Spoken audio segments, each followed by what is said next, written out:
새로운 한 주간 시작이 되었습니다. 날씨가 또 조금씩 차가워져 가고 있죠. 우리가 또 어제부터 사회적 거리 코로나 1단계로 하향 조정되어졌습니다. 모임이 좀 더 자유롭게 되어졌지만 여전히 지켜야 될 부분들이 있습니다. 우리가 방역을 잘 지키면서 그러나 교회의 예배가 제한받지 않도록 우리가 계속 기도하면서 나아가야 될 것입니다. 제한된 가운데 있는 상황 속에서 어제 우리는 구역 예배를 드릴 수 있도록 준비하자라고 하였습니다. 그리고 여러 가지 이제 우리가 함께 주님의 일을 감당하기 위해서 그동안에 못하였던 부분들을 다시 새로운 마음을 가지고 나아가야 될 것입니다. 교회는 모이기에 힘써야 됩니다. 예배와 기도에 힘써야 됩니다. 이번 한 주간도 기도로 하나님 앞에 나아갈 때 하나님의 큰 은혜 가운데에 기도의 시간을 맞이할 수 있기를 원합니다. 오늘 하나님 말씀은 사도행전 21장 15절에서 26절 말씀까지 함께 볼 때에 이제 예루살렘으로 오는 모든 과정 속에서 빌립의 집에서 또 수많은 사람들이 예언을 하고 예루살렘에 가면은 큰 화가 있을 것이다 라고 얘기를 하였지만은 사도 바울은 그 화가 있다 하더라도 나는 괜찮다. 주 예수님의 이름을 위하여 결박당할 뿐만 아니라 예루살렘에서 죽을 각오도 하고 있다. 대단한 마음, 믿음입니다. 하나님을 향한 단호한 그러한 믿음과 결단의 자세를 가지고 있는 것이 사도 바울이다 라고 하는 것이죠. 우리도 주님 앞에서 우리의 신앙을 가지고 또 주님의 사명을 감당해 나아가는 데 있어서 사도 바울의 이런 결연한 각오가 우리 가운데 있다면 얼마나 좋겠습니까?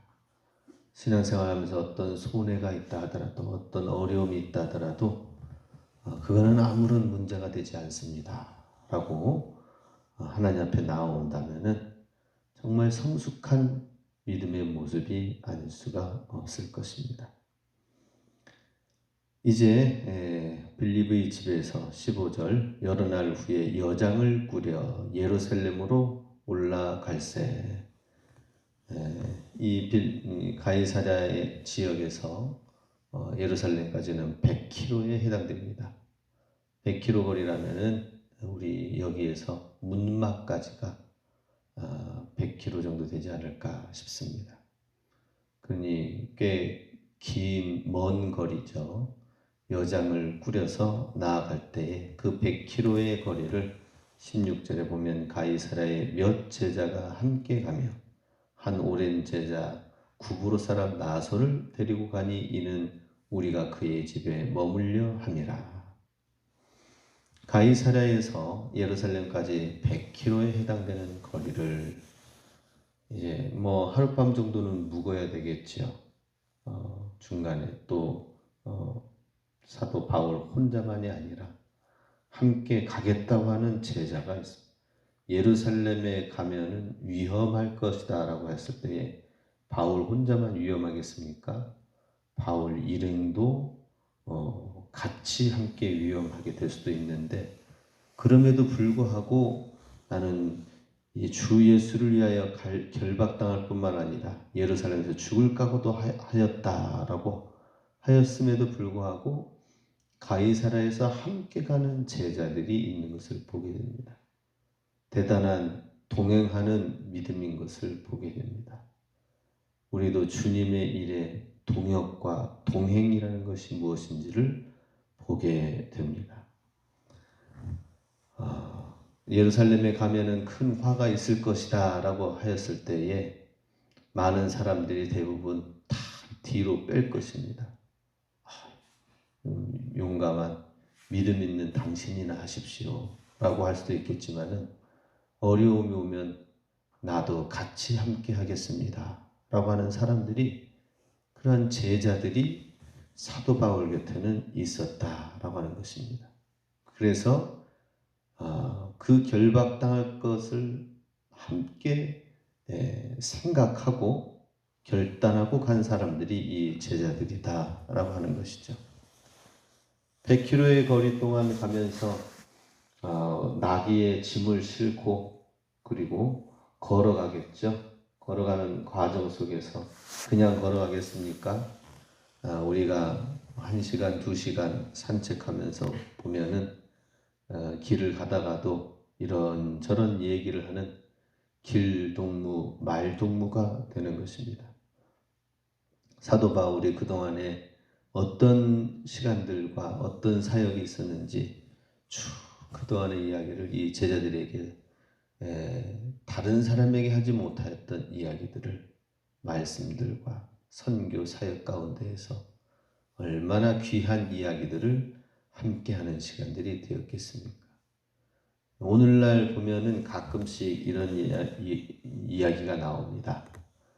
빌 게이츠와 점심 식사를 하는데 1,000만 원, 그리고 어떤 유명한 경제인, 세계적인 경제인과 함께 식사를 하는데 몇백만 원, 그렇게 돈을 주고 점심시간에라도 그 사람을 식사 같이 함께 하면서 그리고 먹고 나서 같이 이야기를 나누는 담화에 커피 한 잔의 시간을 통하여서 그 사람의 지혜와 지식, 또 어떻게 그러한 큰 경제를 이루게 되었는지 노하우를 듣기 위해서 식사라도 함께 하면서 몇백만 원, 몇천만 원을 들여서 하는 사람들이, 경제인들이 있습니다.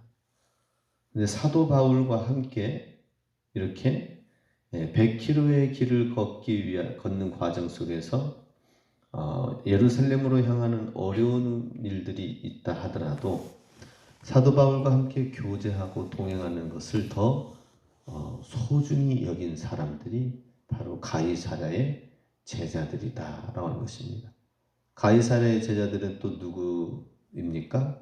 빌립이 있는 곳이었었고, 빌립이 사역했던, 빌립이 제자를 양육하고 세웠던 곳이죠. 빌립 집사로부터 귀한 은혜와 사모함과 제자로 훈련받았다면은 사도 바울을 통하여서 큰 은혜와 도전이 있을 것이다 라고 하는, 은혜를 사모하는 사람들이다 라고 하는 것이죠. 우리도 어려움이 있다 하더라도 그것을 무릅쓰고 사도 바울과 함께 하고자 하는 마음, 함께 교제하고자 하는 마음들, 이러한 것들이 이 제자들에게 있는 것을 볼 때에 얼마나 은혜를 사모했는가 하는 것입니다. 우리도 하나님의 은혜를 사모하면서 주님의 일을 동행하면서 나아가는 그런 제자들이 되어야 된다 하는 것입니다. 그 제자 가운데는 한 오랜 제자 구브로 사람 나손을 데리고 나갔다라고 말씀합니다. 오랜 제자라고 한다면은 나이가 조금은 있을 것이다 라고 하는 것이고요. 그리고 또 이 구브로 사람 나손, 오랜 제자라고 하면은 일찌감치 초창기에 제자가 된 사람, 제자가 된 사람은 누구일까요?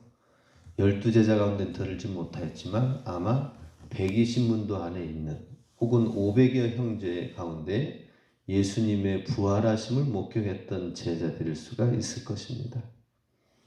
오랜 제자 구브로 사람 나손을 데리고 갔다. 예루살렘 지역에서 집을 가지고 있는 사람으로서 우리가 그의 집에 머물려 함이라 라고 나와 있습니다. 예루살렘에 가면은, 예루살렘은 도시 내에 지금이야 우리가 얼마를 지불하면 숙박을 할 수 있는 그런 것들이 얼마나 많이 있습니까? 이때 당시에는 정말 귀한 사람에게 내주는 그러한 여관, 그러한 것들이 귀했습니다. 그렇기 때문에 예루살렘에 있는 사람 가운데 누가 또 함께 할 수 있는 사람이 있을까 나눴을 때에 나손이라는 사람이 저요 손을 들었어요. 그리고 내가 그 집을 제공하겠습니다 해가지고 같이 간 거예요. 길동무뿐만 아니라 예루살렘에 가면은 우리 집이 있는데 거기가 머물 수 있는 공간이 될 것입니다. 나름대로 여러 가지 경제적인 여건이나 또 섬길 수 있는 그런 여건의 사람이 나손이었다는 것이죠. 예루살렘에 가겠다라고 했을 때에 하나님 앞에서 결단하며 나아갔지만 하나님은 사도 바울을 홀로 보내지 아니하고 믿음의 동역자들을 보내고 또 거기서 함께 숙박하면서 지낼 수 있는 머물 수 있는 공간인 나손 제자를 붙여주신 것을 보게 됩니다. 17절에 예루살렘에 이르니 형제들이 우리를 기꺼이 영접하거늘. 사도 바울이 1차 선교, 2차 선교, 3차 선교 이렇게 하면서 예루살렘을 계속 방문하고 선교를 보고해 왔었습니다. 총 성경에서는 5번 사도 바울이 예루살렘을 방문한 것을 소개하고 있습니다. 그 중에서 그 5번째 마지막 번째가 바로 예루살렘, 지금 이번에 방문하는 것이 예루살렘 마지막 방문 5번째 방문이 되는 것입니다. 이때 이제 결박을 여기서 당하여서 로마행으로 배 타고 또 결박당하면서 죄인의 신분으로 가게 되는 것을 보게 됩니다.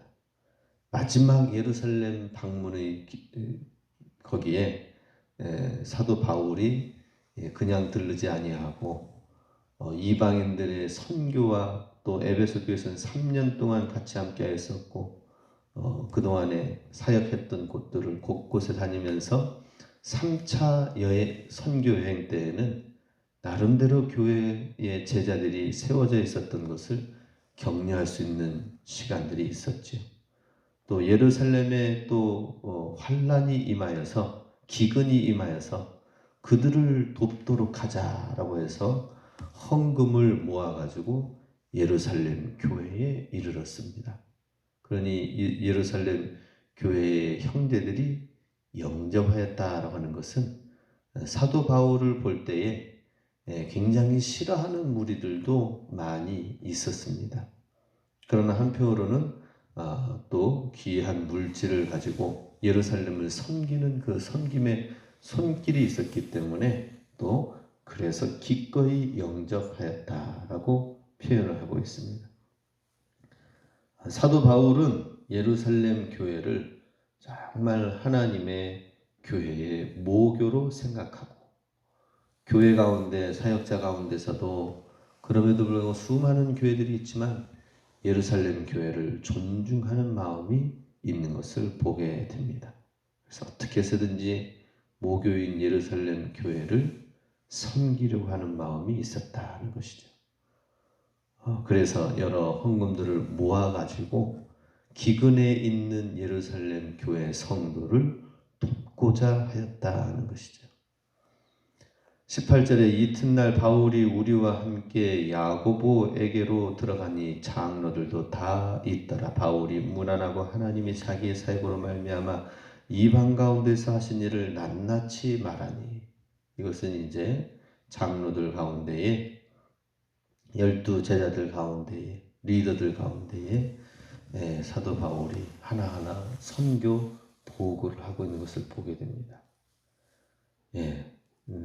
사도 바울이 많이 엄청난 겸손과 성숙한 사역들을 하고 있는 것을 보게 됩니다. 유대 예루살렘 교회는 이렇게 여기서 맡은 부분이 있고 나는 이방 사역하는 곳이 있으니 별개의 것이다 라고 생각하고 교류를 하지 않은 것이 아니라 낱낱이 하나하나 보고하면서 이런 일이 있었습니다. 사실 사도 바울이 바울 서신을 썼다고 그랬죠. 에베소 지역에서 굉장히 하나님의 말씀에 권위가 있는 사람이었습니다. 그럼에도 불구하고 야고보와 또 장로들이라고 하는 것은 제자들을 말합니다. 제자들 가운데 그 모든 하나님의 사람들 앞에서 낱낱이 보고하면서 이런 일이 있었고 성령님께서 이끌어 주셨고 이런 것을 함께 공유하는 시간을 가졌다 하는 것입니다. 그랬을 때에 20절 그들이 듣고 하나님께 영광을 돌리고 그러면서 바울들을 이르되 형제여 그대도 보는 바에 유대인 중에 믿는 자 수만 명이 있으니 다 율법의 열성을 가진 자라.